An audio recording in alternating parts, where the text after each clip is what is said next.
আসসালামু আলাইকুম বন্ধুরা, নতুন একটি ভিডিওতে আপনাদের সকলকে স্বাগতম। আজকের ভিডিওতে আমরা শিখতে চলেছি নতুন কিছু সেন্টেন্স বা বাক্য। তুমি আমার নিঃশ্বাস, ইউ আর মাই ব্রেথ। তুমি চলে গেলে আমি মরে যাব, I die if you live. তোমাকে ছাড়া আমার কষ্ট লাগে, I feel hurt without you. তোমাকে দেখলে আমার বুক কাঁপে, my heart beats when I see you.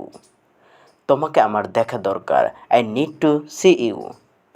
আমি তোমার হাসি মিস করি, আই মিস ইউর স্মাইল। তোমার স্মৃতি আমাকে এখনও কাঁদায়, your memories still make me cry. আমার আবেগ নিয়ে খেলো না, don't play with my emotion. আমার হৃদয় শুধু তোমার জন্য, my heart is only for you. ওটা ভালো হয়, that will be very nice. মাথা গরম করো না, ডোন্ট লস ইউর টেম্পার। আর কিছুই বলবে না, ডোন্ট সে অ্যানি মোর। বাজে কথা বলো না, ডোন্ট টক ননসেন্স। পরে দেখা হবে, সি ইউ এগেইন।